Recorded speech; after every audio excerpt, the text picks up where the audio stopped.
Buenas tardes, queridos estudiantes. Vamos a continuar con el avance de la materia, para lo cual, como siempre, hacemos la retroalimentación del tema anterior, que titulaba Fuentes del Derecho Penal y su interpretación.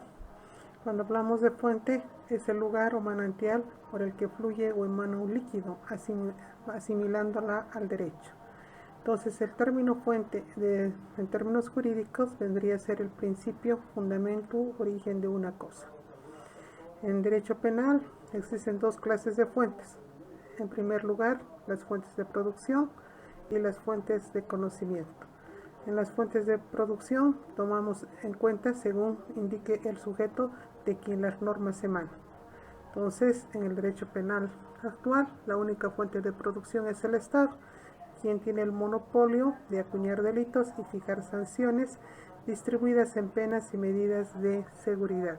El Estado tiene la facultad de dictar leyes y esa facultad la va a ejercer a través de la Asamblea Legislativa Plurinacional, que es la representación del pueblo soberano. Indicamos que las fuentes de conocimiento son las formas en que se manifiestan dentro de la comunidad. La única fuente de conocimiento es la ley.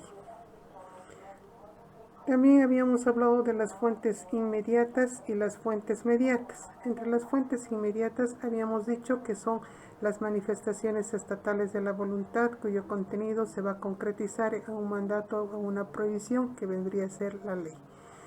Y para Planiol, la ley es una norma social obligatoria dictada por autoridad competente con carácter permanente y dotada de fuerza coercitiva. La ley penal, sí, es la única fuente de conocimiento. Ella es la que define las conductas delictivas y establece las penas y las medidas de seguridad. También habíamos tomado el criterio de Luis Jiménez de Azúa y habíamos hablado de los caracteres de la ley penal y habíamos indicado que es exclusiva, obligatoria, ineludible, igualitaria y constitucional. Cuando hemos hablado de que es exclusiva, porque solo la ley crea delitos y establece sanciones.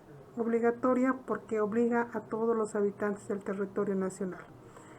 Ineludible porque solo puede ser derogada por otra ley. Igualitaria porque ante la visión de la ley todos somos iguales, de acuerdo a lo que nos diga la Constitución Política del Estado. En el aspecto constitucional, porque es elaborada por el órgano legislativo de acuerdo a las atribuciones que le confiere la misma Constitución Política del Estado.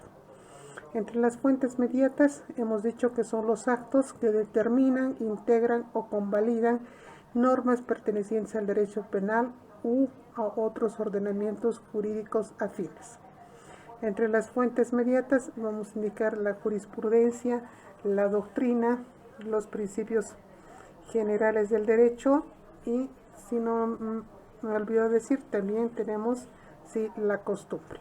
Entre las fuentes mediatas de la jurisprudencia indicamos de que se conoce con este nombre de jurisprudencia a las reiteradas decisiones que a través de autos y sentencias pronuncia el Tribunal Supremo de Justicia en su permanente labor de interpretar las normas penales para resolver concretas situaciones conflictivas. La doctrina vendría a ser el pensamiento de los juristas sobre el contenido y alcance del derecho penal. La costumbre son reglas de conducta que se forman en el seno del grupo social por repetición constante de acciones u omisiones, con la convicción por parte de los coasociados de su necesidad y obligatoriedad jurídica. Habíamos indicado también los principios generales del derecho y hemos dicho para el tratadista Luis Jiménez de Azúa, esos principios generales del derecho no son otra cosa que normas de cultura. Para otros, como Eugenio Coelho Caló, son máximos y principios de justicia, que no pueden ser exigidos mediante coacción si no se concretan en preceptos de derecho escrito. Habíamos tocado un aspecto muy importante que es la legalidad de los delitos y las penas, el nullum crimen nulla poena sine lege. Entonces ahí habíamos indicado de que este principio ya proviene de la Carta Magna a través del rey Juan Sin Tierra de 1215 y de Farinacio. Pero a nosotros nos llega este principio de la legalidad de los delitos y la pena a través de la Constitución Americana y la Declaración de los Derechos del Hombre y del Ciudadano. Entonces, en el derecho penal, como hemos dicho, este principio de la legalidad de los delitos y las penas sí se encuentran en nuestra Constitución Política del Estado, en los artículos 116 y 117 del indicado cuerpo legal. Habíamos hablado de una necesidad de interpretación para poder juzgar a una persona que realiza una conducta delictiva. Entonces el juez tiene que necesariamente hacerla la interpretación para recién poder aplicar la ley, porque el cotejo que se hace de un caso de la vida real con el texto de la ley, o sea, la comprensión de la ley con el hecho, impone esa operación lógica, de modo que la interpretación no solo es admisible, sino indispensable. Habíamos hablado de la conceptualización de interpretación y hemos dicho que la interpretación es buscar su contenido, indagar su sentido, tratar de buscar la potencia de expansión de sus disposiciones o, como bien decía un autor, investigar el sentido adecuado de una disposición legal a fin de aplicarlo a un caso concreto de la vida real. Habíamos también explicado las clases de interpretación y habíamos indicado estas clases de interpretación se llegan a clasificar por el intérprete, por los medios y por los resultados.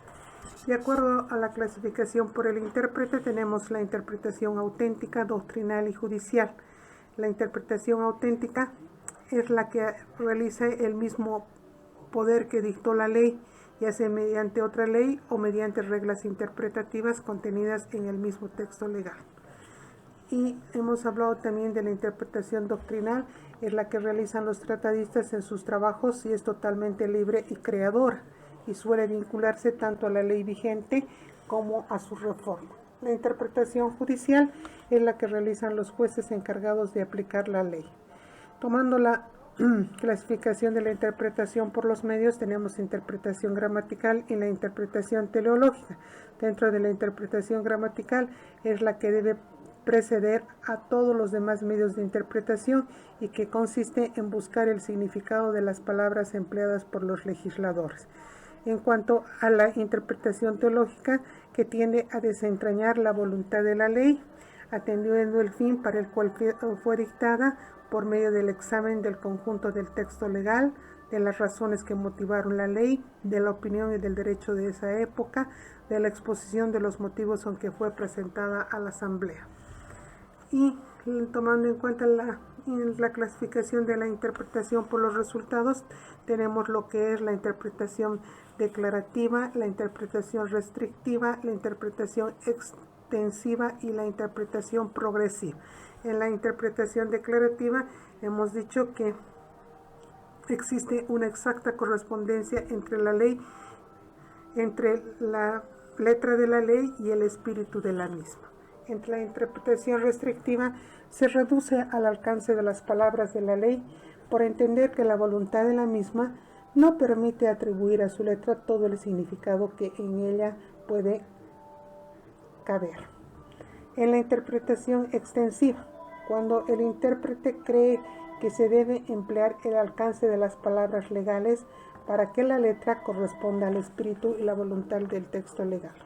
En cuanto a la interpretación progresiva, hemos dicho que el juez no puede permanecer ajeno a las transformaciones sociales, económicas, científicas y jurídicas que se operan dentro de la sociedad, de modo que el intérprete debe procurar la ley y a las nuevas necesidades de la época.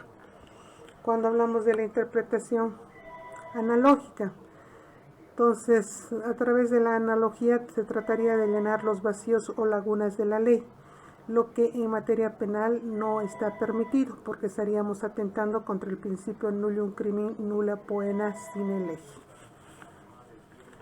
Ahora entramos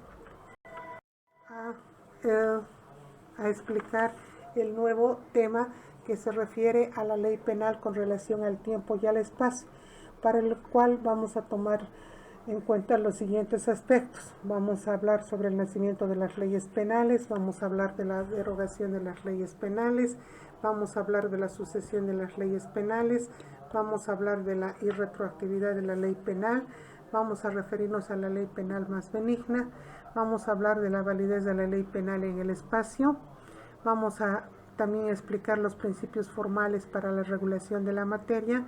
Nos vamos a referir a la territorialidad de la ley penal boliviana y finalmente vamos a entender qué es la extradición.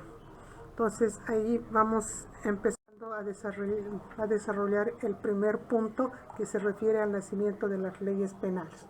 Las leyes penales, como todas las leyes de Bolivia, se obligan en todo el territorio a su observancia, a su cumplimiento, en virtud de su solemne promulgación. La promulgación y la publicación son actos formales que siguen a la sanción de las leyes.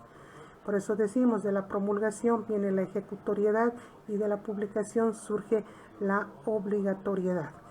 Para este nacimiento de las leyes penales, si ustedes quieren ampliar, pueden agarrar su Constitución Política del Estado y pueden dar lectura a los artículos 162 al 164 de la Constitución Política del Estado, en que ahí nos dan las fases o etapas que se tienen para poder elaborar las nuevas leyes que van a regir el territorio nacional.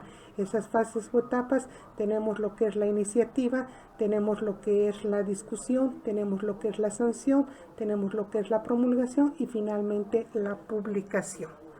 Entonces, vamos viendo un de estos artículos que les acabo de indicar, el artículo 164 en su segundo parágrafo de la Constitución Política del Estado, que establece que la ley será de cumplimiento obligatorio desde el día de su publicación, salvo que en ella se establezca un plazo diferente para su entrada en vigencia. Por ello, las leyes penales son aplicables desde el momento de su publicación, salvo que, como prevé el artículo indicado, la misma ley promulgada puede establecer un plazo diferente para su entrada en vigencia. Así, el artículo 365 del vigente Código Penal, en sus disposiciones transitorias, establece: este código regirá a partir del 2 de abril de 1973.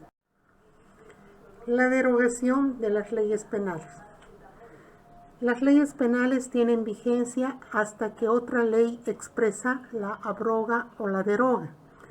Pero puede suceder que en algunas leyes de orden penal pierden su fuerza sin haber sido derogadas por otras, tal como ocurre cuando vence el plazo que se las ha señalado. Estas son las llamadas leyes temporales.